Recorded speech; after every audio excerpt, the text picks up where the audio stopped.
bring warm weather with us. I don't have any, sorry. So he's coming from North Carolina. But he is a Neal Reynolds Distinguished University Professor and Extension Specialist at North Carolina State University's Department of Biological and Agricultural Engineering. He has degrees in civil engineering, economics, biological and agricultural engineering, and let's see, he's just been involved nationally. He's known nationwide as expert in green infrastructure, stormwater green infrastructure practices. He's done a lot of research on these practices, and he's giving a workshop later on today looking at more details and specifics on practices. But he's going to talk more about charting the future direction of stormwater green infrastructure towards ecosystem services. So we'd like to welcome you to Iowa. Thank you, Pat.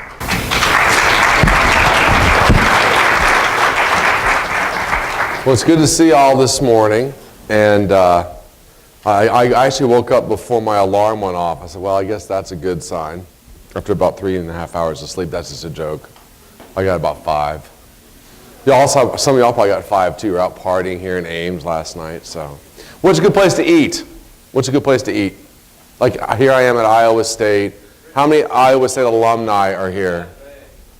Okay, so alumni, what's like the quintessential Iowa State joint to eat?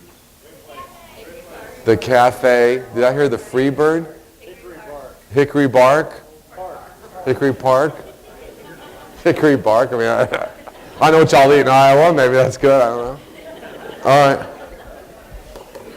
Well, it's great to be here. So greetings from one land grant to the other. It is nice to be in Ames. So today we're going to talk about ecosystem services. I have to try to wake you up, but Pat did a nice job of doing that, and how they relate to stormwater. And I'd like to start off with discussing what ecosystems are proper, right? You all know them. I like just remind everybody.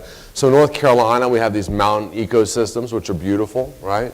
And then you can think about, you'll see pictures of my children all over. I show them all the time. And then I figured I'd try to make this Iowa-centric. And I looked up, I said, what's tallgrass prairie? Maybe that would be. And yes, you have tallgrass prairie. So I felt proud of myself. All this is a clip from the National Park page. Where is Hoover site anyway? You know, as an engineer, there's only been 2 engineers that have been elected president. Y'all know that? Herbert Hoover and Jimmy Carter. We're kind of batting 0 for 2 in terms of presidents, but in terms of engineers, they're good. They were good engineers. So where is it? So like relative to here, eastern Iowa. Have y'all been to see the Hoover Dam before? Some of you have. Do you know the thing about the whole politics? The Hoover Dam, of course, is named for President Hoover, but when it was built, they called it the Boulder Dam. Do y'all know why? Because the opposing party was in office and didn't want to give him credit for the dam. That's true. It's politics. They're just awful. It's not new anyway. Tidal marshes, like that was just a little side. Tidal marsh, another type of ecosystem service. But the creek behind my house is an ecosystem, all right? So you guys are getting this, yeah, I get this, I get it. And then parking lots. You don't think about parking lots being ecosystems that produce ecosystem services, but my children are demonstrating that they are, that you can't derive ecosystem services from parking lots. I don't know about you, but I know I'm a successful dad when it's about to rain and it's 52 degrees and my kids are asking me to go outside and play in the water. I'm like, yeah, I've done my job, right? So, but stormwater control measures are also a little bit of ecosystems, all right? And therefore, or some of them are at least, the above ground ones, and therefore they have this opportunity to offer ecosystem services. And ecosystem service, for the few probably engineers in the room that don't know it, because a lot of engineers I work with don't know what they are, and that's fine, so don't feel bad. Maybe you all do, and that's great. But they're the things that we get as people from ecosystems. Basically, it's stuff that we get, good, generally considered good stuff that we get. And there's this article here by this DeGroot fella. It's been cited, I don't know, 1,000 some odd times. It's just people are citing. I'll never achieve that. Academics like having articles cited, right? That's just one of the weird things we like. I'll never hit that level, and I'm fine with that. I get to go to Ames, and I get to go see the Rapids twice. I passed the big Cheerios plant again last night. You can smell it. I'm like, dude, I need to tell my kids, because they love Cheerios. Especially if they make the chocolate type there. I don't know if they make the chocolate type there, but man, that's what my kids like. So anyway, I should tell them, that would score me some credit with them. Like, Daddy saw a Cheerios plant. But ecosystem service includes some of the stuff that we think about now, like air quality improvement, and water quality improvement, hydrologic regulation, heat impacts, and then also includes things like what we give critters to live, and what types of things can you grow, and can you derive spiritual or recreational benefit from an ecosystem, right? Those are all ecosystem services. And by the way, this is important, all of these things have value. All these things have value. Now, we may not be able to quantify it exactly, and then essentially that's going to be one of the big things I talk about today, is where we have these opportunities for future quantification. But all of these have value. All right. When we design stormwater practices, or I like to call it green infrastructure, not I, like a lot of people call it green stormwater infrastructure, we design stormwater infrastructure based upon two principal ecosystem services. The first one, and I don't even have them in order, the first one is hydrologic regulation, basically reduce flooding, keep a more normal flow pattern, more natural flow pattern. And then the second one is water treatment. And I could put a third one in there that discusses sediment and erosion control as well. So basically it's hydro and water. And this is what, when we sit down, we're going to talk about this afternoon. We talk about designing certain stormwater control measures, all right? And everything we'll talk about is going to be based upon meeting these goals. But we do also know that there is a chance that despite the fact we're trying to meet these first two ecosystem services, there may be 8 or 9 other things that we're able to get out of this practice that's kind of like a side benefit, all right? And I'm going to try to spend equal parts talking about the first bullet and the second bullet in the balance of my talk. So this is somewhere in Iowa. And I think it's where Wartburg College is. Waverly? Okay, Waverly. Is this like Waverly? Is anyone here from Waverly? Okay, does this look like Waverly during a flood? Imagine Waverly in a flood. Does that look right? So anyway, I think this is, and so the reason I try to show this is that no matter where I go, a couple weeks ago I was in Jordan, right? Jordan's pretty dry. It's pretty dry. And yet they still get floods. They still get floods. When we were there, they asked me to help them solve, one of the things they wanted me to do is help them solve a flooding problem, all right? So of all the ecosystem services that tend to drive stormwater control measure implementation, it's this one, flooding, all right? And we can all relate to that. Another one that's related to excess amounts of water is when we put a lot of water in a stream that just can't handle it, all right? And we do that all the time. It's called development. And everything's downstream development. That stream tends not to be able to handle it, right? And that is a big problem because this obviously results in losses of property and certainly property value, all right? And we need to think about that form of sustainability as well, sustainable property. And that is an issue. All right, so what do stormwater control measures do to address these two things? Let's take a little case study. There was a project in North Raleigh, state capital of North Carolina. About a quick question by show of hands. When you think of North Carolina, do you think of the East Coast or the South? How many of y'all say, I think North Carolina is an East Coast place? How many of y'all think of North Carolina as a southern place? Okay, that's what I think of it too. I think of it as a southern. It is on the East Coast. Just curious. I was eating breakfast this morning and thinking about what do people in Iowa think? There you go. So the results are in south winds. Okay, great. But here's North Carolina, Raleigh, and imagine, see this patch of trees up here? Well, there was also a patch of trees right here. And it's a prime real estate. The developer comes to City of Raleigh and says, we want to develop this. City of Raleigh is like, you're in a strategic watershed. I don't know if we're going to let you develop it. And of course, the property is very valuable. And then they said, the developers said, well, what can we do? Well, one of the main thing that City of Raleigh says, well, we're worried about the environment from this woods, and if you develop, it's going to ruin it. And he says, is there anything I can do? Anything I can do? He says, well, you can keep the runoff footprint the same as it is current. Like if you build a system, as long as you don't increase runoff, we'll let you build there. Well, that's a bit of a challenge, right? It's an 8-acre site. That's a bit of a challenge. The developer agreed to do it. And part of the deal is the developer not only says, yeah, I'll do it, the developer had to agree, and this is where I get to come into play, to pay NC State to monitor it. So I'm like, yeah, I'll do that. Right? Now, the developer was pretty keen on getting a good result, but it is what it is. And then across the street, he actually owned, and it was a he, they actually owned this piece of property that had a standard dry pond with a swale. So it wasn't like, and so we monitored this, and we monitored this to see how well a true LID, a system owned by development, that was designed to keep the runoff volume and flow rates, I won't really talk about flow rates, but runoff volume, the same as a pre-developed condition. And if the developer falls flat on his face, Raleigh is the second or third fastest growing city in the country, that was not going to be good. All right? So the developer agreed to do this. And so when we say not increase the runoff, we're talking about, do you have an idea? I imagine a good chunk of you do. Like, what fraction of water over the course of a year runs off? From a developed site, that's about right. How about from the woods? How about from the prairie? How about from the tall grass prairie? Yeah. 5. Oh, great. That's great. That's great. That's exactly what I wanted. Yes, it's 5. So that's what we have in the mountains of North Carolina. It's 5. All right, 5. And I think the developer could have gotten away with 10.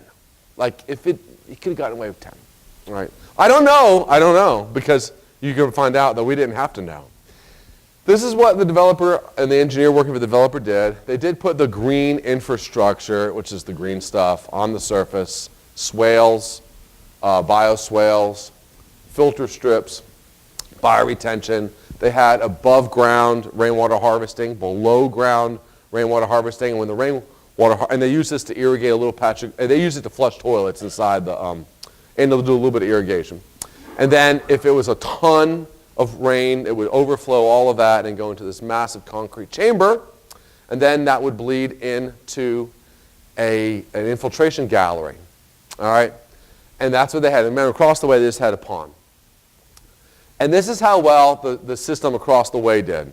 And the runoff coefficients are very simple measures, like, okay, how much rain do we have? Boom. How much runoff do we have? Boom. Divide the rainfall into the runoff. That's your number. And so across the street, the standard site, 1 out of 2 drops ran off. No shock, all right? And I'm not surprised it's not higher, because there was a swale there, and there was a dry pond that had allowed some infiltration. It's not a surprise. And in fact, it was in line with a lot of other studies, in this case, on the East Coast. This is not just the South. This is just on the East Coast, all right, with our rainfall pattern. And then this LID site, where they spent all this money to meet this very difficult goal, do not have any more runoff than what you have right now. As the woods, we had 2% runoff. 2% runoff. And by the way, that was the best site ever at the point monitored in the eastern United States. Actually, at the point anywhere. All right? In terms of runoff mitigation, 2%. People say, well, Bill Hunt, how did it beat Mother Nature? Mother Nature says it should have been 5. You know what Mother Nature does not have? 6 feet of driving head. Because that's what that big concrete chamber did. All right? The big concrete chamber basically put 6 feet of driving head over the top of this massive infiltration gallery. That's not normal. And that's how I was able to do it. So long story short, the developer was pretty happy. Another example, I'm going to talk a little bit more about this afternoon, this particular case. But silva cells. And I was talking to the silva cell guy in Canada yesterday, and he says, oh, we have one of those in Iowa. You all knew that. Pat, you knew that. I love it. In Clinton. Where's Clinton near? East. So everything is to east. Herbert Hoover's to the east. It's on the Mississippi River? Oh, that's pretty cool. I like to do that. Anyway, they had some silva cells in Clinton. Yeah, I was flying in from Toronto yesterday. I was like, God almighty. It's good to be in America, back to being American. And by the way, here's the silva cell going in Fayetteville. I said, Canada's a nice place. Let's see if my video works. Yep, there it is. So the idea is you can see these deck and post systems, and you put special media in it. For us, we use a bioretention media. And then you top it off, and then you cover it up, and that's what it looked like at that site. We monitored this. And the reason we like silva cells is it's like taking a bioretention cell and putting it underground, but you still get the nice tree benefit out of it. And you get to park on it, right? Or drive on it. Well, mostly park. Or in this case, forget to mow on it. They opted not to mow there, apparently. And from a runoff mitigation standpoint, 80% of the water that was flowing along that curb line found its way into this underground treatment facility. Not bad. I mean, we actually are employing ways to make that better, but that's neither here nor there right now. And of that, you can see that we had tremendous peak mitigation most of the time because the media essentially throttled back the flow. And so you are getting some hydrologic benefit from these below ground small case cells. So we went from something that was a bigger watershed to something much smaller. And then another case, blue roofs and green roofs. I'm not going to go into crazy length on this, but you can see we did a study. That's from the bird's eye of a blue roof. And a blue roof is basically a special form of gravel on a roof. You actually can design a blue roof anyway. It's placed just to store water temporarily on top of a roof. And the green roof, well, you all have been exposed to that, I'm sure, a lot. And we studied the two of these. And what's beautiful about blue roofs and green roofs is you know what color to pick on to make your line on the graphs, right? So this is the control roof. Here's the blue roof, and here's the green roof. And all those systems, I mean, the two innovations basically reduced runoff by about 50%. Pretty good. Because what else are you going to do on a roof, right? That's not bad. And so we know that green stormwater infrastructure can do a really good job of reducing runoff volumes and peak flows and lessen the burden on receiving streams. Okay, let's go to the next thing. Nutrients. This is not anywhere in the U.S. The reason you can tell is you can't tell where the water ends and the sky starts. We're blessed that generally our air quality is quite good. And honestly, it's a pretty big success that we have in our country. As is, think about it, does the Chagrin River catch on fire anymore? We'll be back to that later. We'll talk about that a little bit later. And so we know that there are naturally occurring ecosystems out there like wetlands that do a pretty good job of mitigating, not removing, because nutrients are normal, right? Having some nutrients are normal. So they don't remove it, but they mitigate, they moderate the nutrient load. And so we build constructed stormwater wetlands modeled on their, million-year-old cousin, naturally occurring wetlands. We build these human-designed constructed stormwater wetlands, hoping that they kind of work like their older cousins, right? It's essentially what we're modeling, in terms of mitigating nutrients, particularly nitrogen. So we did this study, and we looked at 7 different constructed stormwater wetlands that NC State had either built and monitored or just monitored. And we compared them to a naturally occurring wetland on the coast with a whole bunch of data, all right? Just to get some idea if our human-made stormwater constructed wetlands were in the same ballpark as what a naturally occurring wetland was doing in the eastern part of our state. If you look at the graph behind me, all those black plus signs, all of those are the data from the naturally occurring wetland. And then everything else, all those other symbols, well, that's what we got from our constructed stormwater wetland. What do you all see? That the median concentration, so we didn't get exactly right, but dude, we're pretty close. And how many of y'all are pessimists in the room? I appreciate, you're probably looking right now like, well, Bill, what about that one? Right, and I know, that's fine. Your eyes like, what about that one? This is good, I like this one, so I like to tell the engineers, this is important. That was the system that was way undersized, okay? So the idea, we'll just throw it in there and it'll be fine. Maybe you actually do have to spend some time hiring a professional to design it to make it right. All right, and size in this case, you can get too small and it won't work quite right. Basically, inflow overpowered the ability of the system to treat. But all the systems that were designed appropriately essentially fell in line. Not exactly right, but essentially fell in line. That's great. Think about that's powerful. As a person, you are designing something that is not quite getting to nature, but is en route to nature. That's powerful that we can do that. A little bit more back to blue roofs and green roofs, just trying to show these different technologies and how they work. The nitrogen load from the green roof, and some of them work and some of them don't. Here's the blue roof nitrogen load, and here's the green roof nitrogen load.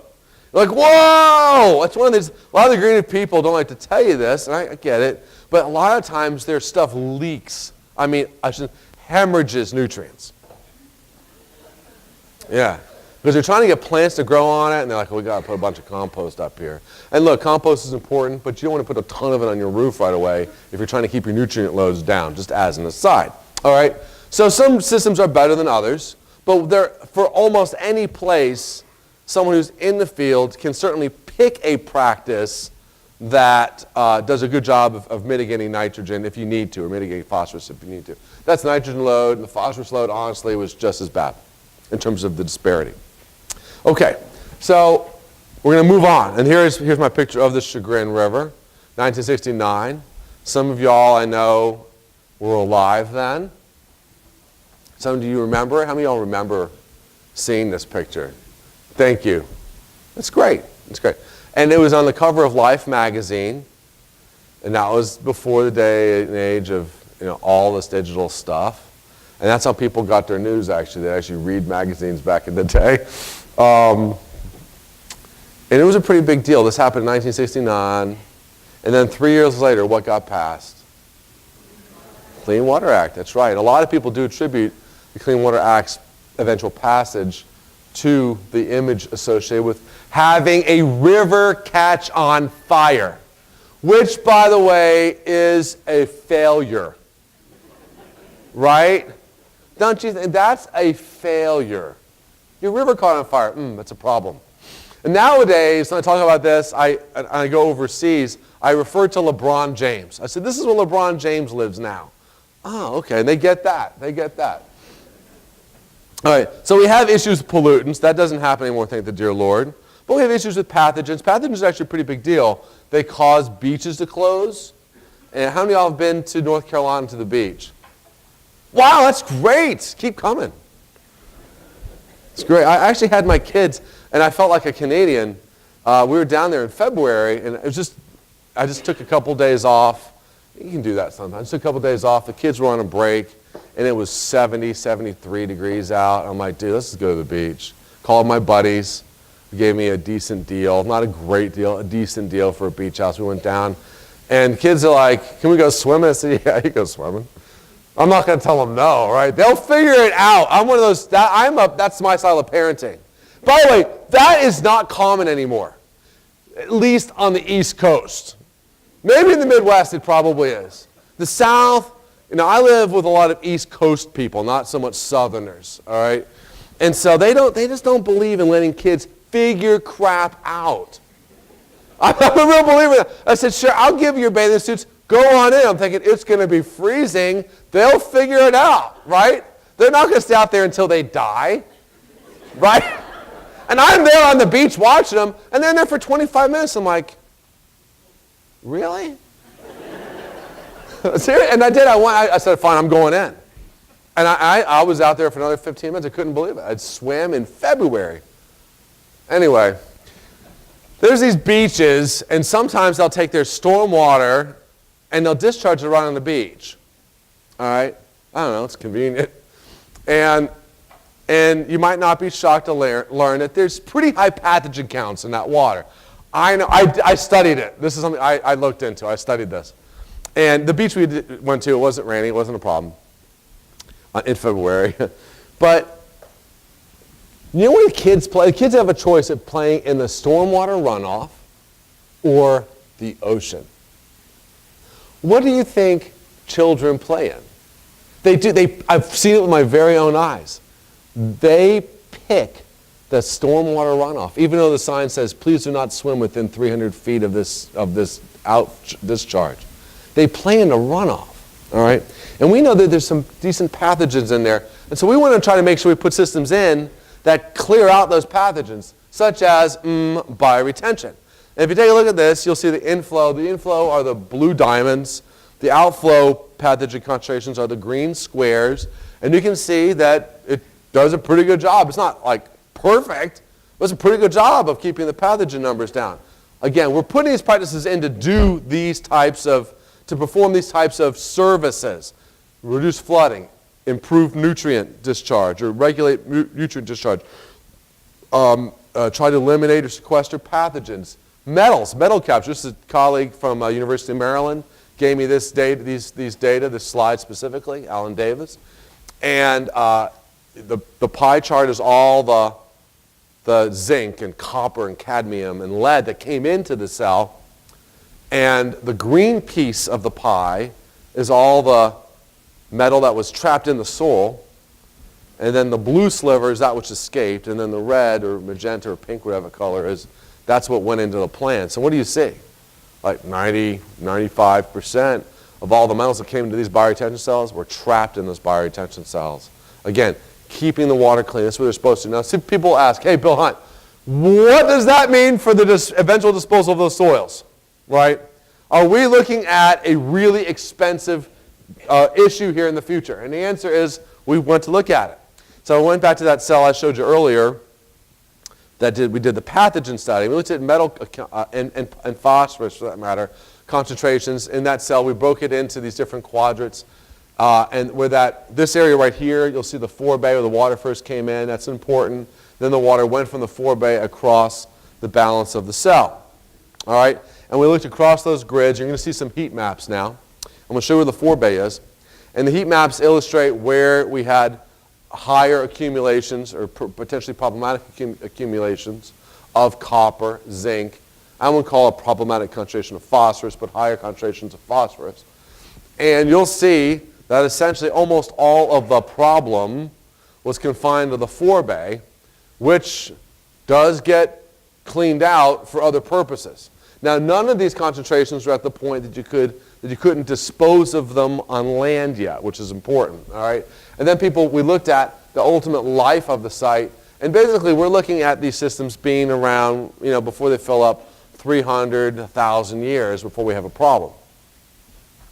Now, I don't know about you, but when I see 300-year life, I'm thinking, not my problem. I know that sounds bad, right?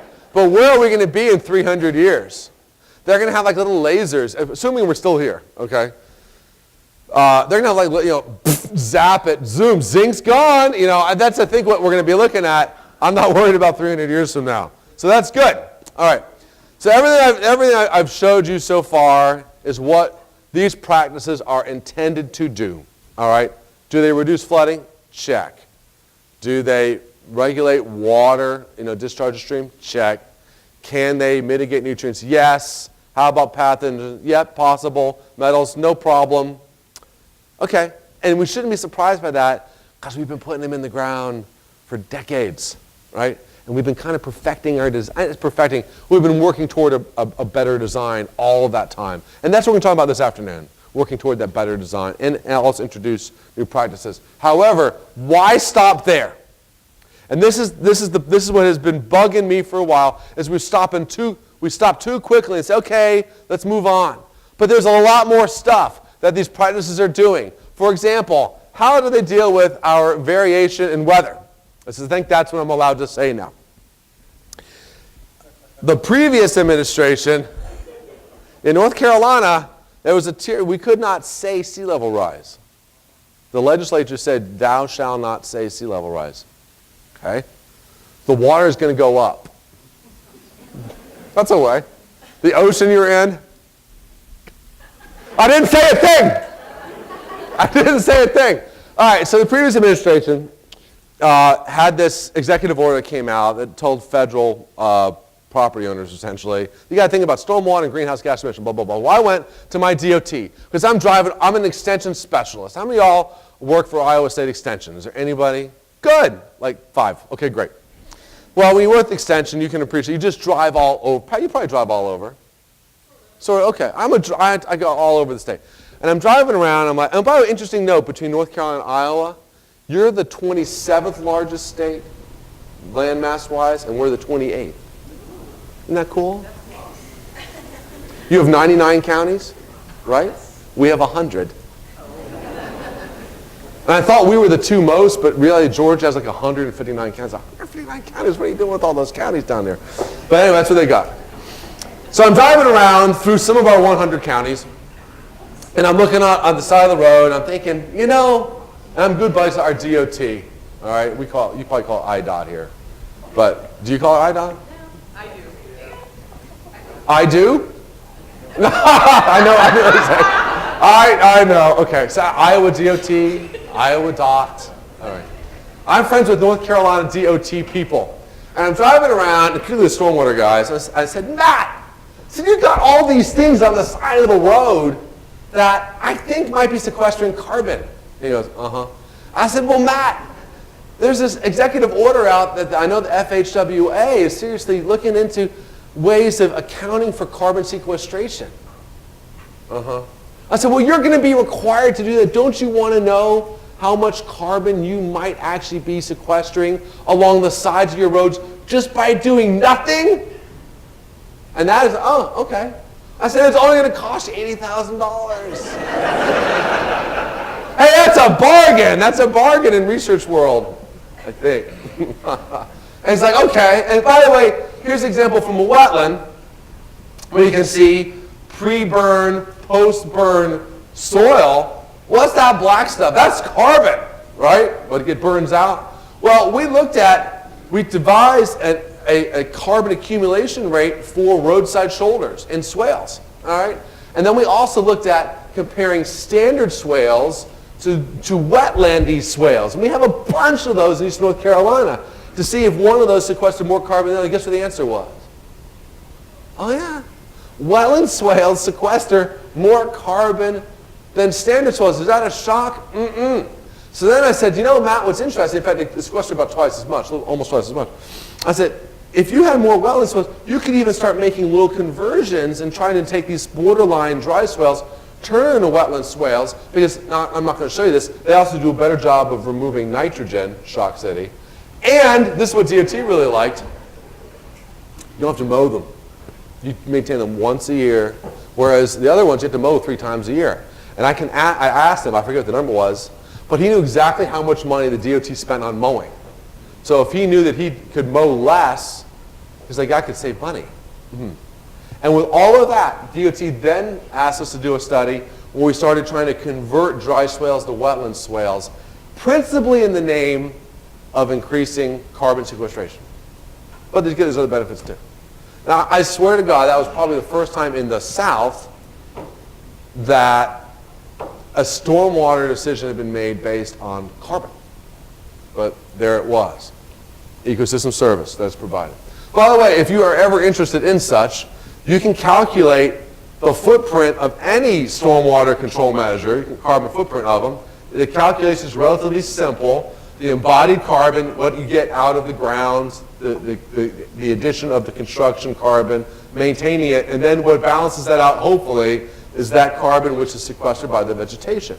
And there's enough data out there that a model, and we've predicted it for different types of practices, there's actually a model out there that enables you to calculate the footprint of any practice, and you can adjust the design to actually nail certain carbon thresholds if you want. Are we doing that now? No. I was in Canada yesterday. You know what they're interested in? That. All right? And, you know, we're one election away from worrying about that again.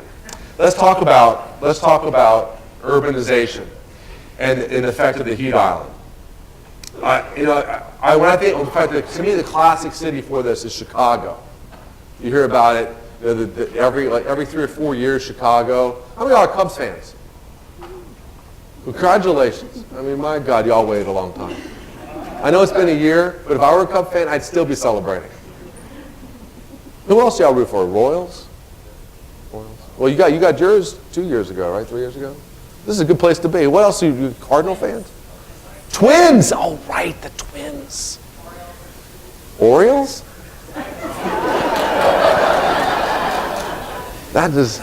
What is the majority of Iowa roots for? Is it the Twins? Is this a Twin state or a Cub state? White Sox? Twins? Okay, well, I'm glad I opened that can of worms up. You know, North Carolina had been I guess, a Braves state, but with the introduction, but we had some Oriole fans, and there's always Cardinal and Yankee fans. Wherever you go, there's always Cardinal and Yankee fans. But the Nationals now are pretty popular. And here's what's cool about that. The starting shortstop for the Nationals is an engineering, well, he didn't graduate because he got drafted. But I taught him. I'm like, dude, I finally taught someone famous. I've been trying. I actually took the kids to see him. They knew him. He knew the kids. I mean, I was his teacher, so I bring my kids. I love baseball. Southern schools are good at baseball. You know why? It's warmer. No, it's the season starts in February. Think about playing baseball here in February. Yeah. I mean, and so we tend to get good baseball. NC State's top 10 right now. It's good. Anyway, he was a great player. He's an engineer. Well, he's a baseball player is what he is. He studied chemical engineering. All right, so where did I be? Oh, something in Chicago. Gosh. It should not be a shock that where you have green, you'd expect to have trees, essentially. Green trees. You would expect to have cooler urban areas. And a study was done in Knoxville, Tennessee, that showed that in the winter, it made a 4-degree difference overnight. That if you had vegetation overnight when people are trying to sleep, your proximity to vegetation could cool the dwelling off, ambient air near the dwelling off by 4 degrees. That is not inconsequential. All right? Because you think about it, you need to be cooler at night to get your rest.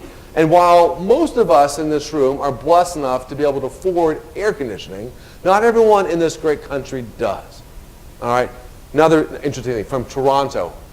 They looked at the number of heat-related stress phone calls made to the ER, basically ambulance calls, because it's too hot and someone has heated up. And they can correlate, this is I think amazing, they correlated it to the presence of trees. That once you got to 10% trees, then you saw significantly fewer calls into the ER versus when you had less than 10% trees, because it's hotter. Now, remember I talked to y'all about the Silva cell, the one that was in Clinton, Iowa? You know, that is a practice that's designed to bring trees to urban areas and, by the way, treat stormwater runoff. Is anyone going to calculate the potential? And maybe it's not going to be a big deal in Clinton, all right? But it sure as heck might be a big deal in Chicago. The potential benefit you're giving others by essentially cooling things down for them. There is value. I don't know what it is, but I know it's there, and it's in these numbers. Another thing interesting about green streets is the idea of a green street is you bring people to the street. Right? The idea is that you make it so that pedestrians want to come and walk on your street. But there is an issue in that you're exposing people to particulates, right? And there was NC State is partnered with this university in England, and he did a study and he looked at a person's exposure to particulates on a sidewalk with and without greenery, all right? So a dude or dudine, and dudine is female for dude. You can look it up, all right? That's not like the one thing you're going to remember from this whole talk. What did you learn? I learned about dudine. Anything else? No. Dudine, got dudine. So you got some dude or dudine walking on the footpath, and then there's a road up here, and then they have this shrubbery, all right? And what they found, and what they did is he looked at where there was no shrub, where there was no greenery, what was the particulate count? When you're standing in front of the tree, what was the particulate? If you're a monkey and you're in the tree, or a bird, well, and then when you're shielded by the tree, all right? And he looked at it when the wind blows this way, when the wind blew this way, and when the wind blew this way, all right? Because the wind can blow all 3 directions. So he teased that out, and this is what he found. Remember, 1 is no trees, 2 is in front, 3 and 4 in the middle, and shielded, and boom, this is what they got. Didn't matter what direction the wind was blowing, it was better for you to be on the sidewalk behind the trees. Now you're like, duh. But what if you can design stormwater systems to account for that? And people are like, that's a stormwater street project, that's kind of expensive. Okay, fine. Guess what? We're improving air quality. Oh. It's worth something. I don't know what the number is, but it is worth something. Let's talk about stuff. I'm sure a lot of y'all are like, yeah, I work in this. Biodiversity, all right? With different types of ponds and wetlands. And we found that the pond with aquatic shelves, all right, wetland zones, had a higher fraction and more of predators than those without. 2 minutes?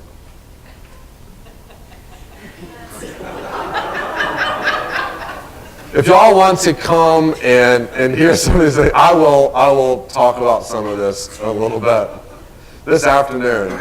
I was on such a roll. I am so sorry. You can see that I had a few more slides to go through. I just decided to start here. So this is Sweden. And this is dry detention. Does this account for the fact we started late and everything? Well, let's give you 2 minutes. I'm going to stop wasting those precious minutes that I have. So this is a soccer pitch. But what else is it? It's a dry detention facility. It doesn't rain a lot there, so they don't need. It's a dry detention facility, right? Here's another one. Multiple purposes. You can take a stormwater control measure. You can park on it. You can take a stormwater control measure, and you can eliminate potable uses or reduce potable uses. In fact, they take all this runoff in California and they use it to flush their toilets in the local library. All right. This one here is amazing. Constructed wetland went in, and I went to go visit the guy, the public works director there, and he's like, yeah, we love this wetland to build. I said, oh, good, is it reducing flooding? Because that's what it was designed to do. He says, yeah, I guess so. I'm like, well, what do you like about it? He says, it's beautiful. I'm like, okay. And he says, no, you have no idea. Like when the young brides are coming and they're having their wedding pictures made here. I'm like, what? I mean, I never thought of that, right? And then from that, we picked this beautiful bouquet. This bouquet is from this wetland here produced that bouquet. I produced that bouquet right here. I'm proud of that. All I know is there's a market here. There's a market here, and we're not. And think about taking stormwater ponds and just trying to grow stuff in them and selling it. All right. Last thing we'll talk about, go back to the greenhouse. This is in Canada. This is in Vancouver. And the Fairmont Hotel has a restaurant there.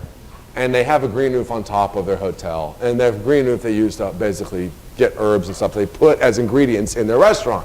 Well, according to them, they claim they save $30,000 a year by growing stuff on their roof. That may or may not be true. All right, but this is what I do know, is that they opened up a hotel in Toronto recently, and they put a green roof on it too, to do the exact same thing. And very rarely do entities that try to make money throw good money after bad, right? Services, provisioning. So there's tons of stuff, all right, tons of stuff. And what I didn't get into that I'll make a point to get into this afternoon is that these things here particularly can increase property value, which is another benefit. I don't call it ecosystem. We'll call it ecosystem service. Derived by us as they increase property value. It's a real benefit that we have. And so essentially what my call is that right now while we focus in on runoff mitigation and water quality improvement, we are going to be we need to start taking a better account of all the benefits that we get from this stormwater investment. And when you do account for all of the benefits, who benefits but us? And by the way, as we're benefiting, the environment gets to tag along and get better too. And that to me is a pretty awesome take-home point. So with that, go enjoy those tall grass prairies that you have here and your creeks and the beautiful hills that I know I didn't get to see them, but I could see them at night as I was going up and down Route 30. It's been a real pleasure. I hope to see a bunch of y'all this afternoon at the workshop. Thank you.